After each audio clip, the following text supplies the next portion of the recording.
someone an Iraqi, someone a Muslim, we are doing a tremendous dishonor not only to our own existence as human beings, but to the existence of these beings that, as you were born through the same venue, you know, a womb, a mom, a dad, whether you met your dad or not, whether your mom abandoned you or not, really, we still come from the same source consciousness. So I'm really inspired to come and share with you today, and as Lori will guide, and I'm really honored that she's stepping into, you know, stepping into a very, I heard some people saying, oh, that's a dangerous thing to speak about. I'm like, why is it going to be dangerous? Oh, because people are going to be touched and they're going to be offended if we talk about autism and pain. And, you know, if we keep in humanity carrying the lie of let me soothe you by keeping you happy and not speaking the truth, we are going to blow out Earth. We are not going to even be able to talk about autism anymore. We are not going to have a place where humanity can thrive. However, you know, thanks to people like you and Lori that are really interested in breaking through the beliefs of the mind, breaking through the stigmas, the labels, and the lies, you know, we're going to make a change. So for me, a little bit of my story. You know, besides being born in Mexico and having had a near-death experience where I changed my life through at the age of 17, I've had many more near-death experiences, not only the one where I literally died for like 30 seconds and I almost lost an arm, a leg, actually lost them, they just put them back. Very miraculous occasion, but that's nothing, that's really nothing compared to becoming a mother. And becoming a mother has to be one of the greatest miracles in my life. And I'm a very honored mother of 3 kids. My daughter 17, Aliyah, my son 15, whose birthday is today, Christian. Happy birthday, Christian. Yeah. And he's traveling right now, he's in Universal Studios. And my baby Ian, 4 years old. But it is, all my children have become my mentors or gurus without them knowing. They're still my children. I'm still in the place of mother. But it's my son, Christian, who brought me the gift that many call autism. He was diagnosed at the age of 3. He showed whatever is called the traits of autism earlier, a very, you know, another label, a very genius child, extremely smart with numbers and organization of patterns and all the things that we see labeled on autism. But he came to show me the spiritual face of autism. Christian, since age 3 till this day, has these conversations in his soul that now he's able to express about God, about consciousness, about the mechanics of the universe, and about the remembrance that a lot of us human beings have forgotten about the power really of intelligence through love, not through the mind. Recently my son said, and I think I shared that in the podcast, but it's been in the core of my work. He said, Mom, you know, humanity is advancing a lot in technology and in the mind research, but not in heart intelligence research, not in the application of the heart. They are advancing in technology, they are advancing with the mind, but nothing with the heart. And I don't know what Lori's doing here. I'm seeing the screen changing and shifting. Sorry. It's like a special effect. I'm still learning, and I'm giving myself a little space for that. It's. I was like, wow, these are like special effects on the words I'm sharing.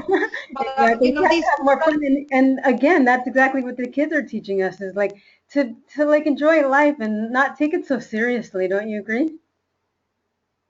Well, and not taking so seriously, and that's a catch-22, because a lot of people say, let's not take life so serious, and then people don't do anything about it. And so I'm a believer of relaxing and chilling, but I'm also a believer that at the times we're living right now in humanity, chilling and relaxing and staying in our home is not going to change the world. It's not going to help the kids of autism. I recently I'm about to be a member of a special center here on Vegas, a school that is supporting these kids to thrive and learn differently.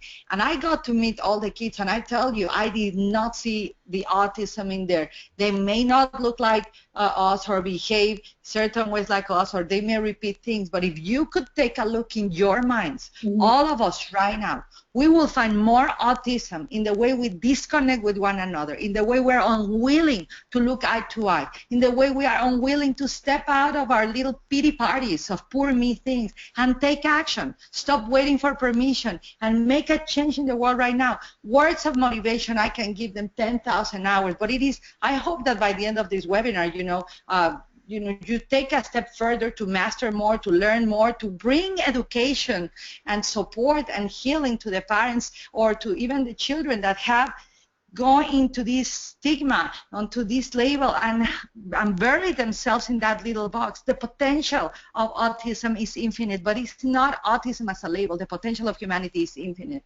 So yes, they are sending us messages, but I can be inspired and just take it easy. But I also can take it easy and take it action. I call it hustle and send. So really, when I see humanity as it is now, it is not the humanity of 100 years ago. And I keep posting things on social media and really are probing things and people. And I'm getting messages I never got of before of people choosing to be offended and thinking, why are we going to be focusing on the good? These monsters are killing people. Yes, and as monsters are killing people, as autism is increasing, I can use my time to talk about how these terrible things are happening, and the same amount of time I'm focusing on doing that, I can create change. I can go and educate. I can go serve in my community. I can go teach free lessons or education classes at a school. I can develop programs. I can be doing the same, which is the complaint thing, in reverse and take action upon it. So really, I feel that at this stage is different than when we did the first podcast with you, Lori. This is a moment to step up. And it's a moment to get out of the lies of, I cannot do anything about it. My kid will never thrive. I'm just a parent. What am I going to do? Are you going to stay sick out of watching? I was going to say, and that's a very low vibration because there's a lot of parents that are fighting the system, and it's not really helping at all because fighting is just, it's asking for more of that, strengthening that fight. So basically, you just have to embrace what it is. I know that there are a bunch of people who are adults that receive the diagnosis of autism actually are relieved when they receive that diagnosis, because then, oh, now it makes sense. I have this label of autism, and they don't need the story of, the lower story that people are buying into. They're actually appreciating the label and now moving forward. How can I support myself? What do I need? And I think one of the biggest problems that we don't have in society right now is respect for autism and respect for differences. We need to really, as a humanity, start to come together and start respecting all differences. What do you think, Yvonne? Well, yeah, but the first step to get out of the lies that we're living is recognize we're living in a lie. We're living in a lie where we're not connecting, where we are autistic to others' needs, not only the community of autism, but we don't look eye to eye. We don't really respect even ourselves. We say we do, but when we're alone, what are we doing? What are we thinking? What are we speaking? So the first step is the recognition that we're living in a lie. Where in the areas of our living we can bring more truth and light? Are we living a dysfunctional relationship and keeping it just because, society says that? Another label. Are we in a job that we don't like and we dread it because we're unwilling to, step out and risk by changing it? Are we unwilling to tell someone we love them? Are we unwilling to say someone, enough and set a boundary?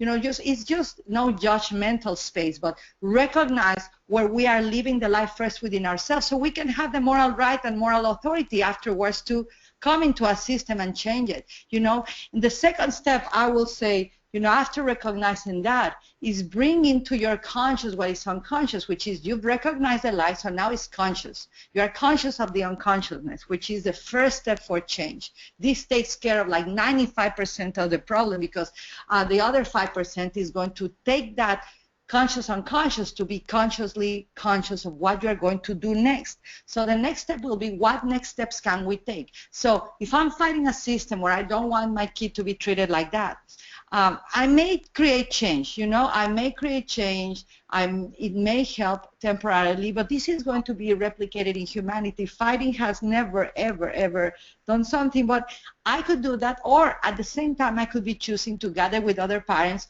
or myself and, build a new school, build a community. Exactly. The issue is never money. Never is money. We have, in the era of information, free websites, free this, free that, and people willing to support. The willingness for us to find it needs to come from us. It is not going to fall from the sky and to us, because God or Creator or Source's consciousness sees us as co-producers. It doesn't see us as parasites. The parasite being says, I will wait till they tell me how. I will wait till they help me. If I only can get support, if the rich country can give us because we're poor, that's called parasite strategies. Now, producers find a way. Producers will make sure that there's something always being created and finding and taking risk. So that's the second step, to do something conscious about it.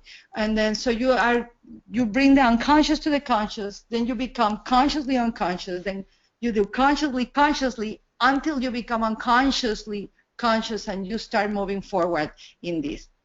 So are you still hearing me? Yes. Okay, cool. So that's for that. And for autism, I do one. There's my son. That's my baby, you guys. Yeah. He's 15 years old. He's an incredible, wise soul.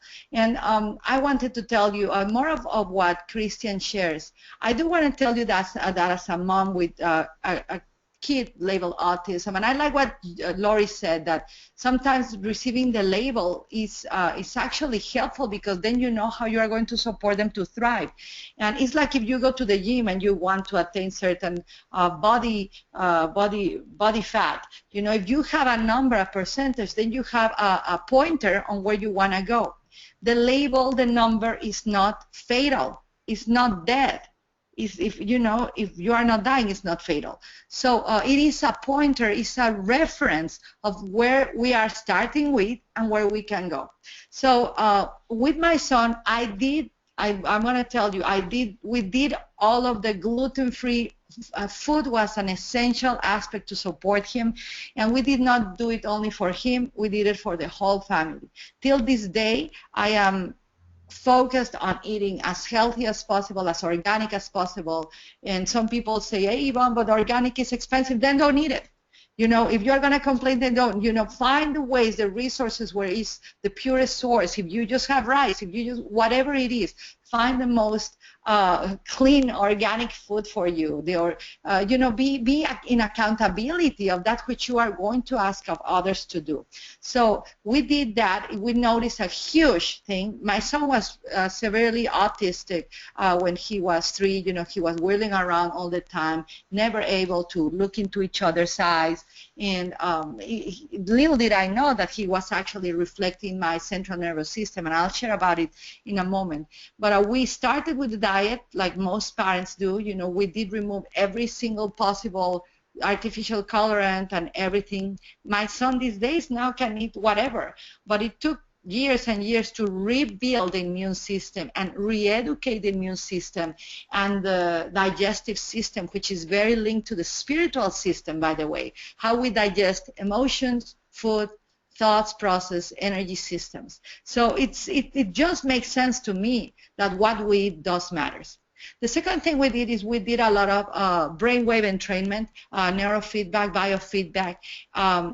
It seemed to help. It seemed to help more the parents, than him. But it did help him. I do want to say that there's people out there, scientists out there, doctors out there that really want to support these kids, and it helped in a way that he was hyperactive and he couldn't sleep at all for days and days and days.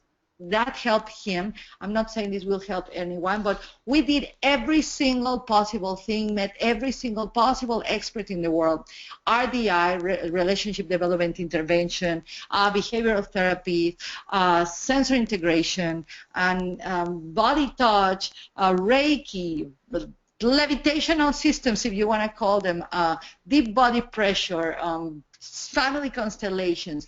And what helped the most was when the father of Kristen and myself, starting working on our stuff. Mm-hmm. All of the rest was supporting.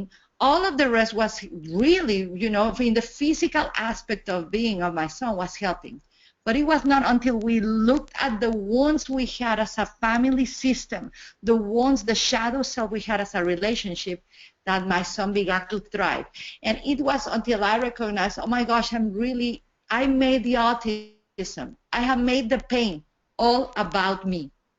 I totally, in the suffering of a label, in the suffering of, oh, my child has autism, oh, my relationship is falling apart because of this, I totally forgot about my kid. It was all about me. I became so selfish in my pain that,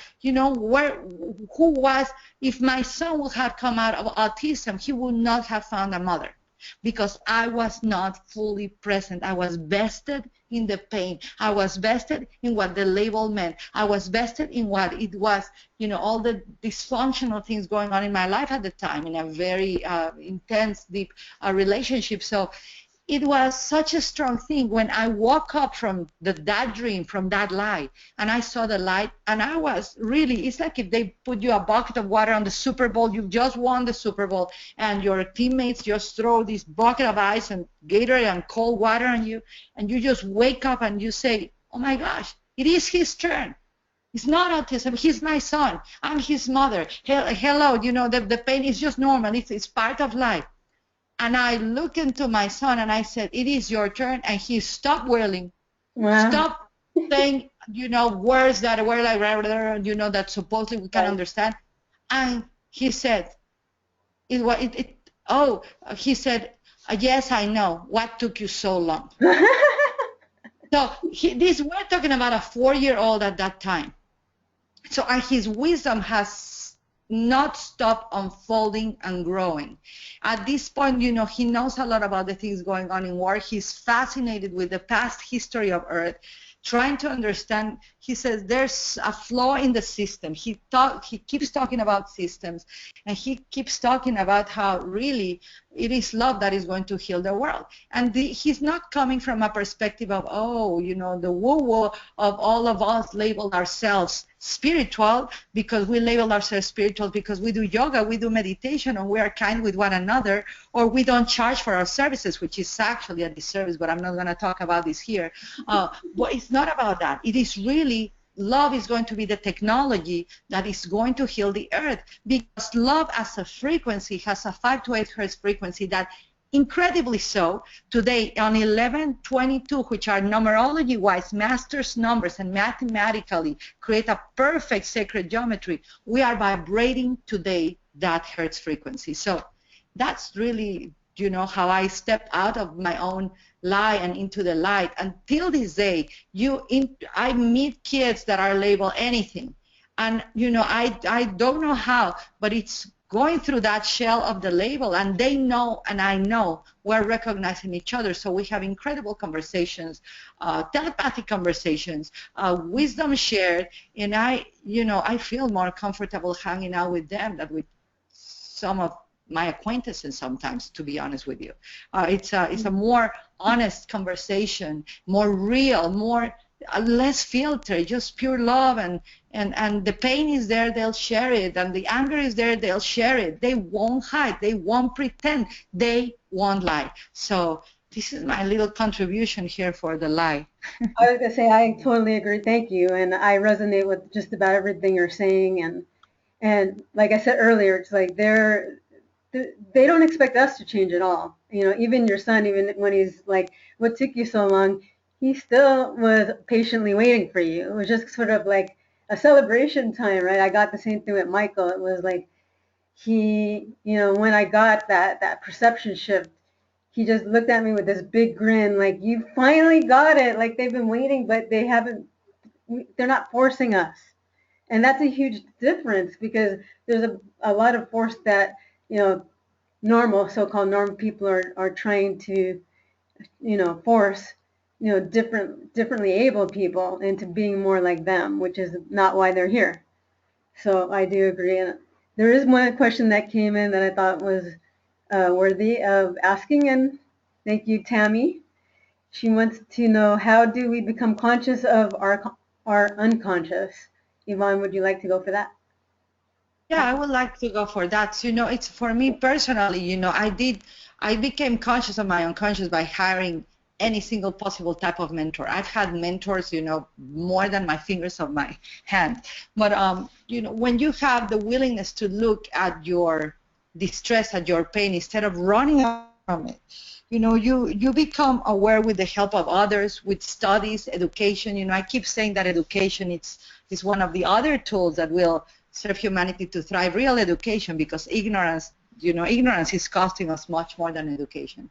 But for example, I became first aware that I was using my words in a disempowering way by having a mentor. His name is Chick Morman.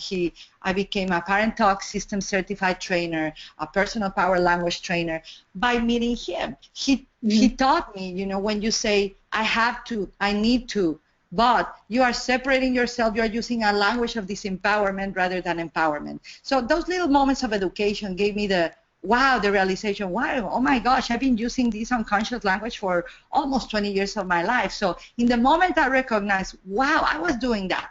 I was believing that I have to instead of I choose to. I was believing that I had no choice, and I'm always a choice. So the moment of revelation that I'm presented with the opportunity to see my belief different, that's when I become conscious of my unconscious. It's for me, this is personal. It has been with the support of others. And sometimes you become unconscious of the unconscious by tremendous pain or tragedies. I became conscious of how unconscious I was at the age of 17. I was always very spiritual in the labels type of things, very connected to God. A lot of miraculous things happened all over my life. But I was heading onto my 17 years old as a very powerful sort of teen leadership traits, but I was beginning to party. And I could have gone into the side of vanity, all material stuff, until the incident took place where I crashed. And as I share, I died, and my arm was in the backseat of the car, my leg was out, and so my physical appearance, it definitely taught me, let's stop the vanity, let's start the service going. The moment I crashed, I knew, damn it, God just sent me this lesson. It was immediately for me. Once you are in a car, you cannot get out. Your arm is on the back seat. You become conscious of the unconscious. It's no other choice, because if you don't, you die. So I took that arm up and got out of the car and made a decision that my life was going to be of service, that my life was going to be of learning. And I became conscious how unconscious I was, how I was, like with my son. It was until I saw the wound, the pain, how vested I was only about me, my pain when I was suffering through a mentor, this was, that I became aware that my son, he was not having a very present mother. I loved him, yes, to death. I was there with him 24/7 and attending him. But it was, again, through a mentor or through hardship. And so I recommend people getting mentors instead of going into a car accident that I had. I hope this serves a little love. Absolutely. I hear you on that. Thank you. I had a thought, and then are there any other people that have some questions right now? I know there are some questions coming in. One of the things I want to share that helps a lot of the autism community is, if you don't have autism, because some of our maybe some of the people that follow Lori and us that have they have been labeled with that as autism. It's one of the things we can do as a service to others is to slow down, not to slow down physically. I tend to talk fast, but my central nervous system, I focus consistently on keeping the rhythm slow. When we bring breath into us, when we do meditation, really meditation is better than medication, you guys. If you are not meditating, I summon you to do that. I invite you to do that, because it's really going to be an essential skill, not for the kids, not for the people we want to help, but for us. The slower the vibration of your central nervous system, the more powerful your service to others are. And your mirror neurons, this is science, okay? The mirror neurons will match others. You will be able to communicate with these kids more. The slower your vibration is, the less in survival, either, you know, fight or flight you are. You find the space in the middle, the centeredness of being. You will be able to connect with them. This is the space where telepathy takes place, you guys. We need to start talking about these things in humanity. People still call them like woo-woo. It's not woo-woo. We have your kids, you know, my son autism keeps he says to us, Mom, you were thinking about going into this vacation and all, but you didn't know if I could go, right? I was just thinking that.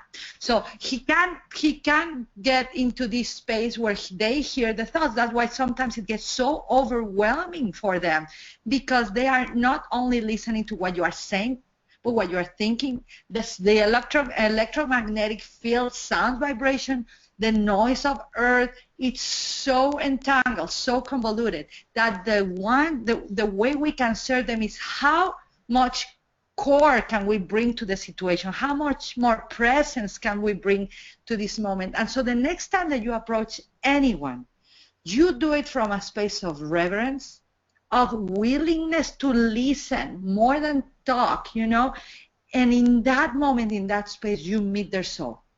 And when you meet the soul, miracles happen, you guys. My son came out of the spectrum. He still has a mentor and a tutor for speech and language therapy. I think that's you call it in English.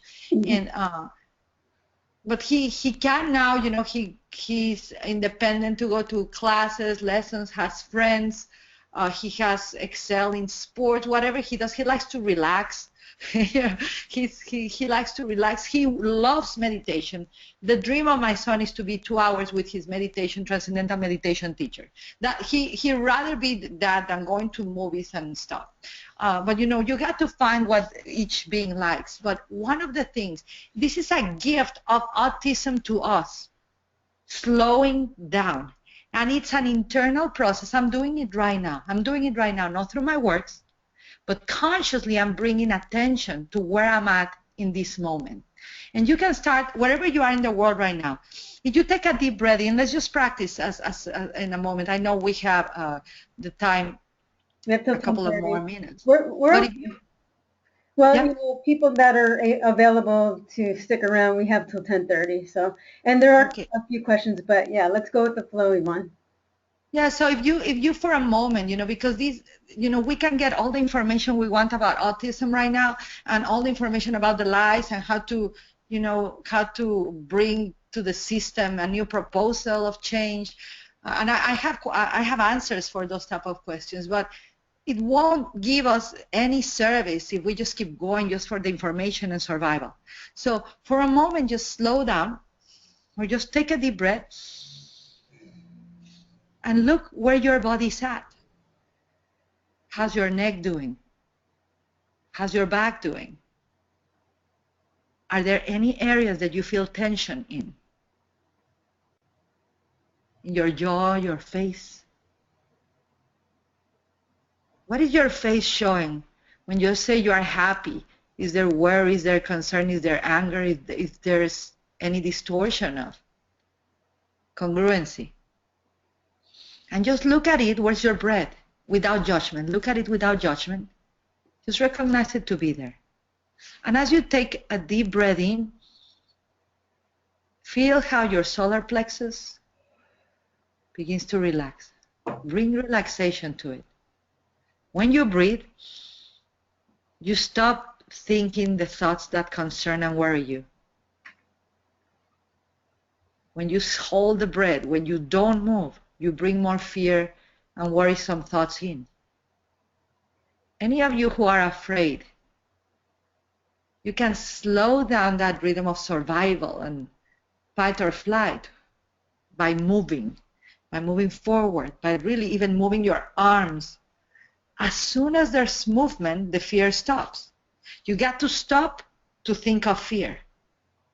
Breathing is movement. Energy is in motion. And with these very brief moments of consciousness, of self-realization of where we are at space in time, where is our mind going, where are our thoughts, we begin to slow down. And this is the space where we can connect and where our children with autism can feel safe to reach out to us and connect with us as well. And just open your eyes or something. It's just to bring more consciousness and slow down motion here. It's beautiful. That's so true. Thank you, Yvonne. You know, I wanted to share my dream that I had last night. So before I went to sleep, and I think this is a great experience to share with y'all. I went to bed around midnight, and I asked the children of labeled autistic if there was anything that they wanted me to share with you today. And then I said, please make it so clear that I remember it in the morning when I woke up. Well, I woke up today, boy, it was just so palpable and so visceral. And they basically said that it's because of the lies of autism was why I was forced out of the mainstream. And it was more of a feeling. I can feel like it took me like an hour and a half to just get into, my body was so activated with this energy. And basically they're just like, yes, we have to be aware of the lies. And that's not serving us to buy into these old lies that, like what you were sharing. It's like we need to work on ourselves. We need to wake up. Sometimes we do need to be shooken so that we do wake up, and to remember that we are infinite beings. We're multidimensional. We're much more than this body. And of course, they came to me so easily and graceful. So another one of the lies is that they're not able to communicate. That's a lie, because they're communicating on so many, like you're saying, your son, so many other levels, so many higher levels than what we're used to. And that we're no different, that we're all able to access that. But because we get so caught up in our mind that we're in our head too much. So they help us, get back into the body. And I just had to share that dream was just so profound, and asking for help, asking your children for help or your students for help is huge, because they do hear you on the vibrational level as well as the higher realms. So. Yeah, and I think that dream is more a reality than a dream. I think you are now sleeping, and that was a reality. Oh, amen to that. Yes. I think. Yes. Because really our language is more, body language is higher than spoken language, and so they say it's 93%, but I believe it's like 98% of body language. We talk more like that, and the greatest test is if you fall in love with someone and you have not tell them, even if your words are saying, oh no, I'm cool, and your body will give, will say, nope, I'm not gonna lie. It will show how much love you have for someone else. It is the greatest laboratory, falling in love with some project or someone and trying to say that you are not in love, but your body will say, the body never lies. And this is a great book that people can find. I'll send Lori the information for people that are really, if you have anybody, if you're an educator, a parent of someone with autism, I believe it is our duty and one of the gifts that autism is bringing us, to learn about body language, to master arts of communication that are non-spoken. When are we going to get it that we're heading to the era of telepathic communication? It's happening. It's not, I'm not Galileo, so I know I'm not going to be sent to be killed, and I'm not going to be in a jury now telling me that I should not speak that. And if people tell me that, I don't care. Really, I care so much about people that I don't care about what they think sometimes. And not in the sense of disrespect, but in the sense of, if I see that we can move forward together, there's risks that we're going to take. There's risks that we're going to take of not being liked, of not being followed, of people saying, how dare you say I'm suffering a lot with my child with autism. Yes, and as you suffer, you forget about your child. And I know, and I say this with so much compassion, because I was there. I was autistic to my child's needs. So as we wake up and we realize that evolution is happening, thank God, in spite of some of us, and it's always, we gotta master the art of communicating, yes, through words, but that's just a little aspect of creation. And our children are teaching us, can you read my body language? Can you see how I have in my body stored past generations, up to 12 generations of the unspoken, hidden, systemic effects of our family? Most of the children with autism, they are carrying the fates of the ancestors, or the repressed emotions of a family. This is from family constellations, you guys. Family secrets, um, assassinations, killings, abortions, miscarriages. I'm talking very raw here because we got to be able to touch into those things that are like taboo. Talking about autism, yeah, now it's not anymore a taboo. But talking about sex is still a taboo. It doesn't make sense in my mind in a humanity that is evolving. So it is our job and our duty, it's a moral responsibility that the gifts of autism are given to us to master areas in life that others are not willing to do. If you are with a child with autism around you, you have a teacher around you that has autism, you have a human being that has autism, I believe you are being presented with a gift, whether it's your children, a student, a son of a friend, a daughter of a friend. You are being called to take some action mysteriously and miraculously different than anybody else. I truly believe that these are messengers telling us what to do next and how to educate a humanity to really bring order into, as much as we humanly can, into the chaos. Remember that, I like that quote. I don't remember. I have it in my mind, but it says, "Never doubt that a small group of citizens can change the world." In fact, that's We're so what happened. connected. I was just thinking about that same quote this morning. Yep, you see, telepathy works. Telepathy and work in action, exactly. That's telepathy. Yeah. Yeah. Powerful. So That's any the questions? confirmation. Sorry, keep going.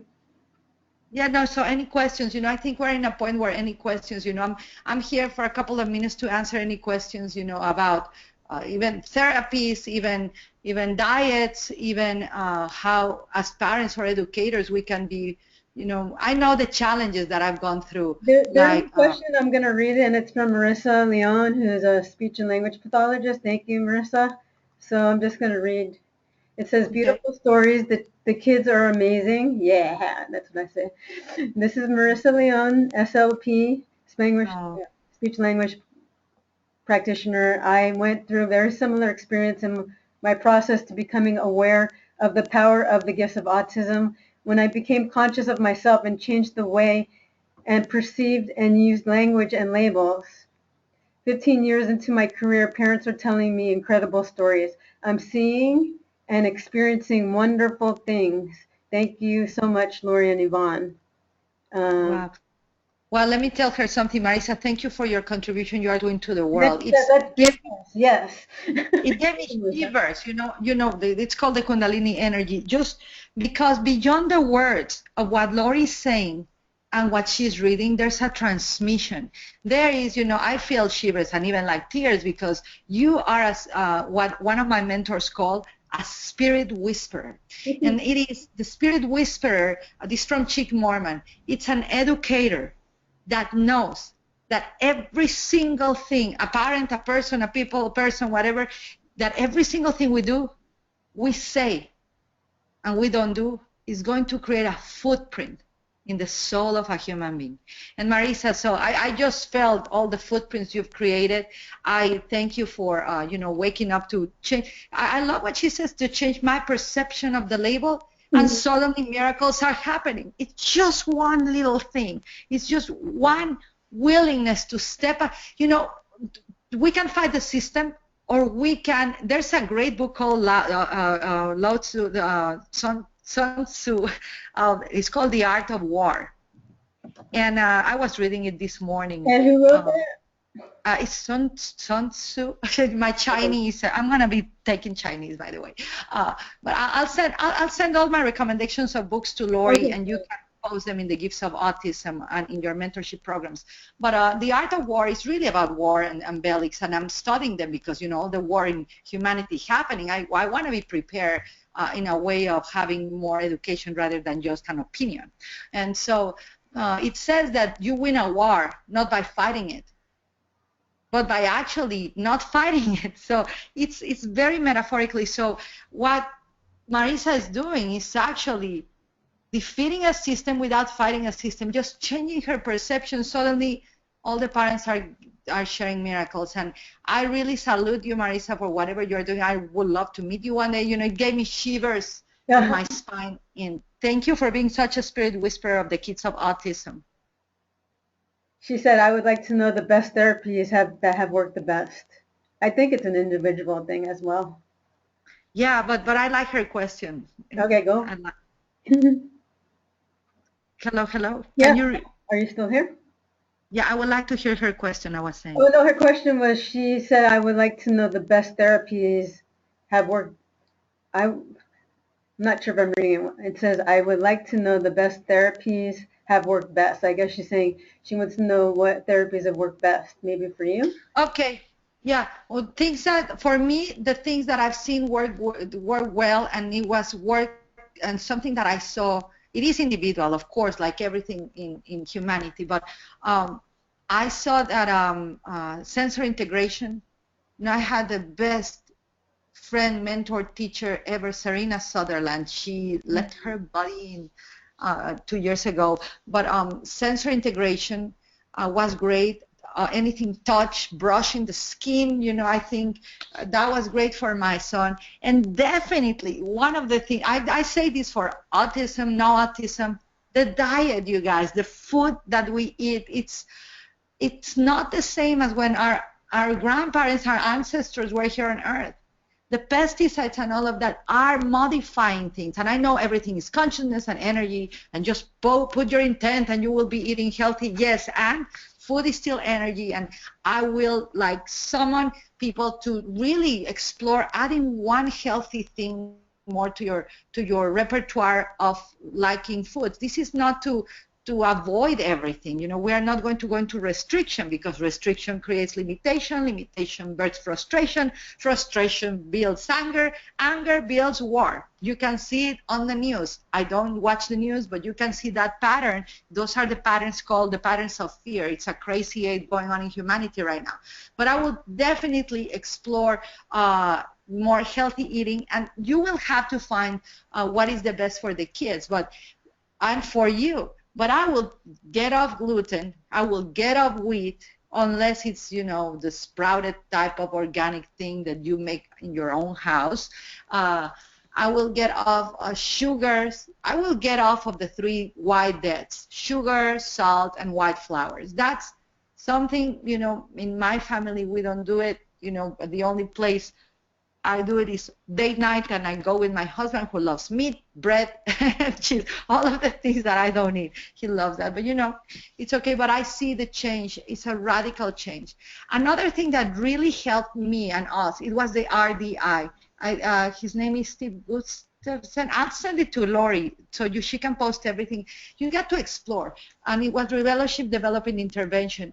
But what I learned more about that process was a scaffolding process in episodic memory building. What is episodic memory building? That we can do it, and Lori is really really an expert to help parents look at this. But I'm going to just explain episodic memory, and I know a lot of therapists here may know, is the art of, like, every night I used to do this with my son when I was studying all of this.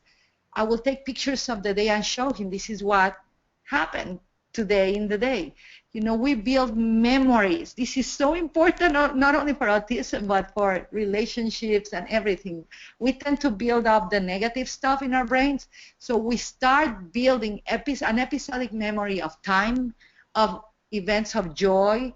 We start pairing them with emotions, and we start building the neural links in our brain that start building connection, and which is one of the main keys of autism, you know, building connection. And it's now a huge need in humanity. And so that's one of the things I recommend. And also, there's a great book that I really will invite everyone to read, which is called The Nature Deficit Disorder, NDD. And nature deficit disorder is now, new scientists in Harvard University and all of these advanced research centers in the world are finding that the more we are apparently connected through the internet, we are more disconnected to the needs of others. Mm-hmm. We have these, our prefrontal cortex is getting highs. You know, we're getting high by likes on Facebook.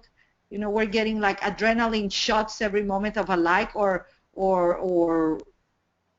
you know, disconnection if we don't get those likes. But we are losing human connection, and so I will really recommend Nature Deficit Disorder and anything to do with nature. I know Lori is going to do like a big event about bringing families in nature next year. I don't know if she knows that. Yeah, but you know, those type of things are going to be essential. I believe that the best technology is to heal, and therapists is going to be able, like, to do speech therapy sessions outside of nature, in a close and safe environment. Of course, you got to have healthy boundaries. You got to hold the safety.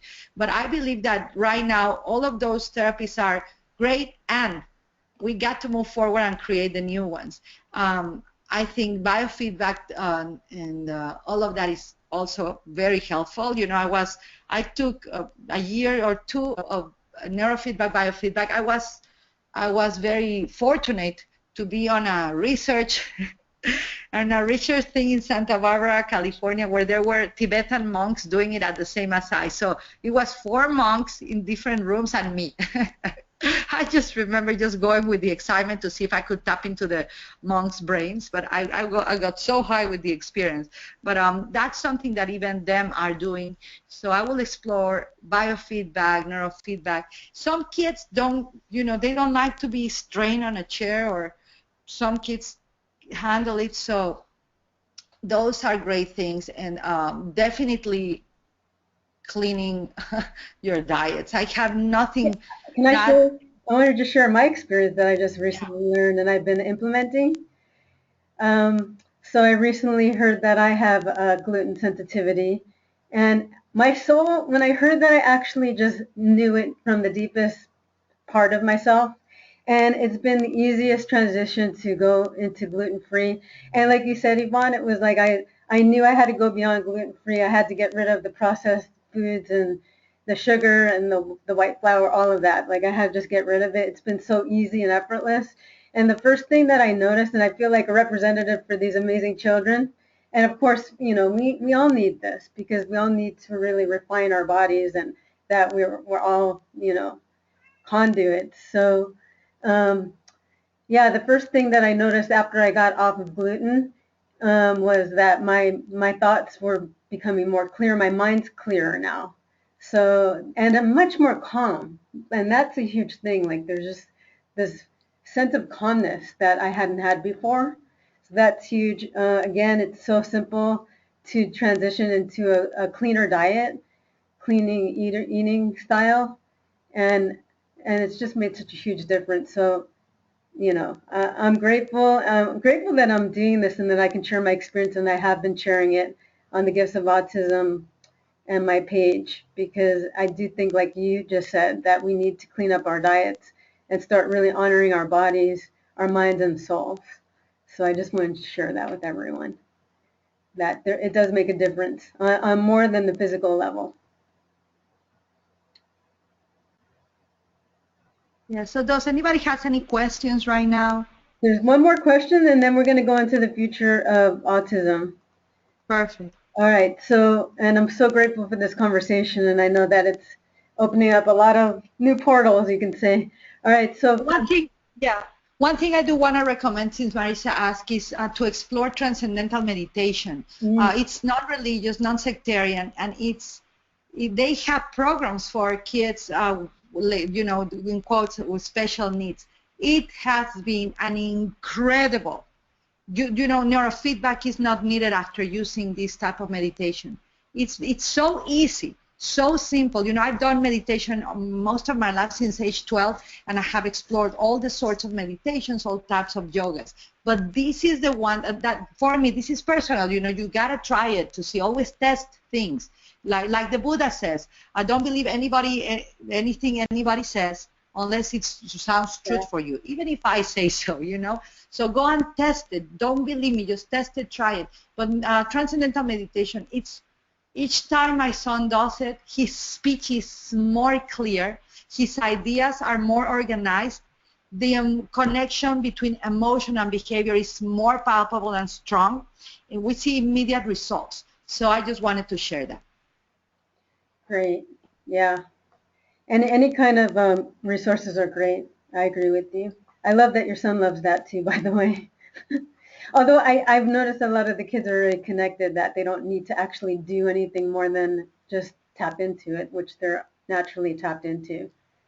So, okay, so there's a question from Tripti, and she said, I've been working with these higher beings, autistic children, in parentheses, for some time, and they are pretty drawn towards sacred geometry and healing arts. I have been working more intuitively, and as guided by them, it becomes difficult to convince parents about just allowing children to be and do what they want. I am enjoying the connection and messages I get from them. Help me get more equipped. How do I know I am on the right track? Well, Good question. It's a great, how do we all know that we're in the right track? Exactly. You know, your soul knows. You know what, I have a great quote that Oprah Winfrey, you know, she was on an airplane and she was being interviewed, and she was asked, how have you become so successful? How have you, any business, anything you've done, you know, it seems that you've thrived. And she says, yes, because when I'm in doubt, I know it's a no. When I'm not in doubt, I know it's a yes. And I base my decisions on that. So there's a certainty in us, in our body. You know, when we step out of the fear of what others will think, you know, I know we have to respect the parents as educators or as supporters of these kids, but when they are with you, you know, you have the opportunity of sharing with them what they like, of supporting them. We're not here to change others, right? We want to be the change we want to see in others. We cannot change the parents. We are really scared as parents just by receiving a diagnosis first, not knowing what to do, not knowing what the fate of our kids will be, not knowing if we die first, where are they going to live? Are they going to run onto the street and being crushed by a car? I'm telling you real thoughts that, you know, that we parents have when there's a label, when there's, what is going to happen to my child when I'm not gone? Is he going to survive? Is he going to have independent living? So to know where you are in your path, where you're really, Joseph Campbell put it best, where your bliss is. If there's struggle, if there's stress, if there's pain, if there's fear, take a moment, take a pause and say, where does my heart source? Where is it? You know, maybe I can present sacred geometry to the kids in building blocks, in ways that doesn't trigger the parents, still very, which has a right to exist, fear. So where your bliss is, follow it. Always follow your bliss. It really leads to human transformation. This is not only inspiration. If you go back in the history, linear history of time, if you see those beings that follow their bliss, you have a Mandela, you have a Mother Teresa, you have a Gandhi. Yes, Gandhi died being shot, and you know, and yes, Mandela was 20 years in a prison, and yes, Mother Teresa was thousands of times in a hospital, escaping from the hospital so she could serve people. But, you know, they were human beings. Follow where the bliss will lead you to transformation. So whenever, and also start saying no. This is one of the biggest challenges some of us have. I had it for 10 years. You know, I was a pleaser, yeser, and no was like, I cannot say no. That I had that belief. And start saying no, start saying, this is what I do in my practice. This is what I don't do. You know, and take some risks, because when you are, you know, just your words, love, on how you are honoring these beings already, which are human beings like us. You know, I'm still, we cannot put them in a holier than thou pedestal. They don't like it. I have had I have videos on my old YouTube channel using sacred geometry meditations and saying that these are the new kids with the spiritual face of autism. And the kids with autism told me, no, we're not that. We're just simple human beings like you, simple human beings like you. So you want to live more in that path of yours. Follow that bliss. Set your boundaries very clear. This is what I'm good at. This is what I'm willing to do. This is what the values I'm willing to uphold, and stick to it. Be so congruent, so consistent, so persistent, so disciplined about it that really you wake up and you have your faith is so in motion that suddenly parents, I can assure you this, I may risk it here, will come and begin to experience the transformation. We'll begin to be open about sacred geometry. We'll begin to be open about trusting their child instead of, and we don't know if what the parents want for them is really the best for the kids. There's always the benefit of the doubt because the Creator does works in perfect, magnificent ways, only all of the time. Yeah. So just follow your bliss. Keep doing what you're doing. If you find that they like sacred geometry, I have a lot of sacred geometry codes, and maybe at the end, I don't know if we can share one. But I had a huge protocol of autism. I think, Lori, you have it, yes? The protocol, yeah. So Lori has it, and she can share it with you guys. Yeah, so there's some exciting news that I want to share, and since it was a little bit of a learning curve at the beginning, and I am actually recording this, so it worked out perfect. Thank you, Yvonne, for sharing such your depth of your experience, and all of these questions that are coming in are really at the next level, and I knew that this webinar was going to attract some really pretty aware people. So I'm grateful for this whole opportunity. So I want to share, do you see, I just posted the Gifts of Autism logo. Do you see that? Is it on? Yes, we all see it. Okay, great. So I want to share what the future of the Gifts of Autism holds and the vision. And so we're really looking for people who are really fed up with the lies and are ready to really share the voice of the Gifts of Autism. So I am committed to putting out a video every week on debunking some of the lies and putting out the truths, the higher truths of autism. We'll be sharing a weekly video, and I have a new website called thegiftsofautism.tv, which is connected to my YouTube channel. So I'm committed to putting out a new message, and I would love it for you guys to share it on your Facebook, on your social media, just so that we can start shifting the way that people perceive autism and beyond, because it's really important that we start shifting, and it's for our highest good that we start seeing these children with a new set of lenses. So keep your eyes out for this. It's already in effect, the giftsofautism.tv. And I was going to tell you from the beginning, but I'm really excited about sharing an offer that I have for everyone, people that are really tired of the lies. And it's a mentorship program that I'm putting out. It's called the Gifts of Autism Mentorship, and it's super important. I'm actually in an amazing mentorship program right now. I am inviting 12 parents and educators who are committed to becoming leaders of this movement of the Gifts of Autism. I believe the shift is here now. It's time to take action, a call to action. So the Gifts of Autism mentors individuals who are able to see the gifts, and then you're going to give the voice and help others see the light and the gifts. So first you're going to actually step out of the lies and into the light. So there's a 5-step process that I'll be sharing. I was going to share a little bit here, but as it turns out, we're running out of some time. But I wanted to really share this offer that I'm super excited about.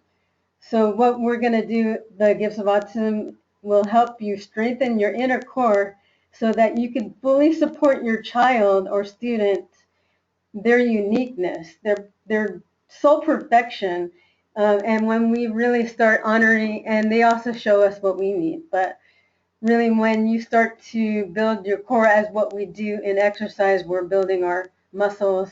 The same thing will be helping you in building your core and supporting your children who are differently abled. And so I'm looking for people who are ready to step out of the lies and into the light, into the truth.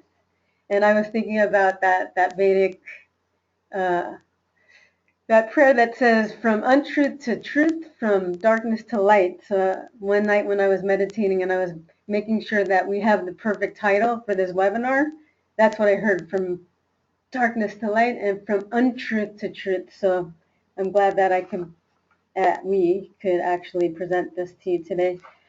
So what does that mentorship program look like? It's a monthly program, and it goes on and on. As I said, accepting 12 participants, and it's a weekly group call. There'll be group coaching as well as one-on-one coaching on the calls. There'll be a private Facebook group, and I'm also going to get people that have already made the transition, just like Yvonne, with their children who now have stepped out of the lies and into the light, which will be very powerful. So it's a safe container. As I said, I'm involved in a very similar container right now program. And what I've learned and what I've received is that not only are you going to get mentorship through me, but you're also going to get it through each other. And it's very powerful when we support and empower each other. Yeah, So, I want to jump in. I know this is my time as a guest is over, but I wanted to jump in how important, as I said, how important it is to have a mentor and to have an accountability support that it does makes a difference. Besides making a difference in you, besides giving you tools of education, and Lori, I know she's going to have experts every month in this mentorship program, and hopefully I'll be invited. Not as an expert, but as an advocate of autism and the parents and the educators, and just keep, I'm just about to bring into a system here in Vegas new proposals. The more I'm involved in the community, the more leverage I get, and when the more leverage you get, the more change you can do. The more educated we are, the more change we can create. And I'm about to bring yoga, meditation, personal power language for the parents of these kids, of a whole education system. I'm so excited. As soon as it's ready, I'll share with you all, guys. But it's great to have a mentor. Lori, you've been experiencing 20 years of expertise in this area or more, and really, we got to get together and through a mentorship accountability program. If we can do it alone, and how has that worked for you or for me? When I did it alone, I was suffering and I was autistic to my kids' needs. It is when I step into mentors and groups and teachings like this, and especially that resonate with my thinking. This is not even about, oh, I'll just get a mentor. It is what resonates with my soul, what resonates other people that are thinking bigger. I like to hang out with people that think bigger, that like push my buttons, that that gives me feedback. I'm open for that, and that helps me grow and my kids along. The more I grow as a parent or as an educator or as an entrepreneur, the more the people that follow grow, and they surpass us. This is the duty of a teacher, that the student becomes better than him. This is the duty of a leader, that the follower awakens into its own leadership potential. This is the duty of a master.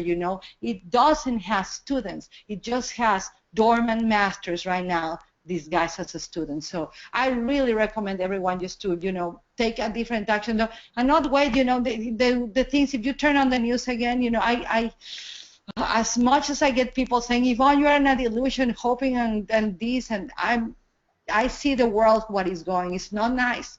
It's getting darker in certain areas, but I believe for darkness to dissipate, it needs just one switch of light.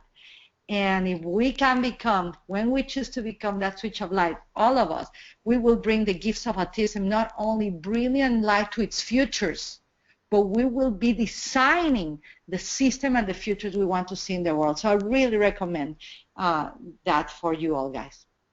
Wow, thank you for that. That was a powerful punch.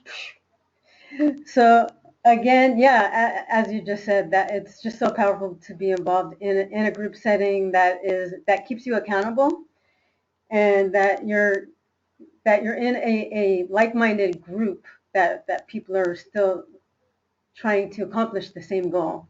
So again, it's mentorship program, and the investment that you'll make is for people that are ready to make the shift is $528 a month, and it is ongoing. It is ongoing, but there is like it's basically you're in this container, and from like this whole month you'll be completely involved and empowered, and it's amazing. It's the same thing that I'm going through right now. So the investment of 528, you'll be in this mentorship program. So I'm going to post my PayPal link under here, and if you have any questions, feel free to ask.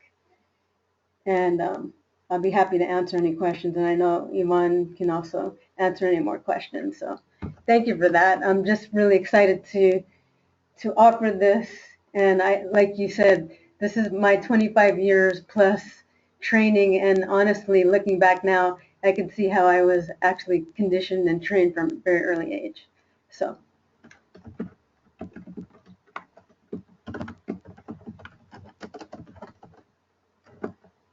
anyone that's interested, either contact me or ask me anything. Are there any other questions that you'd like to ask before we wrap this up?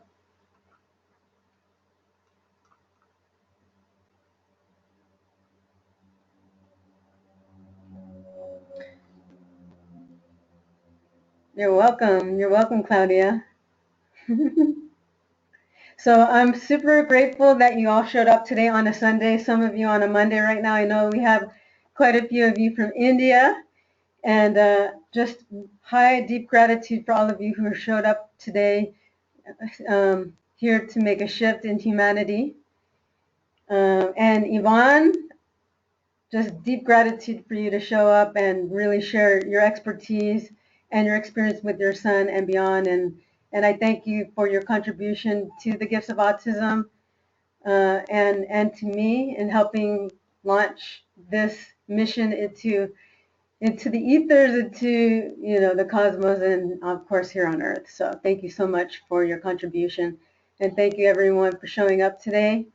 If there's no other questions, I'm gonna close this off. It's 9:30. Thanks for sticking around, and we will keep you posted.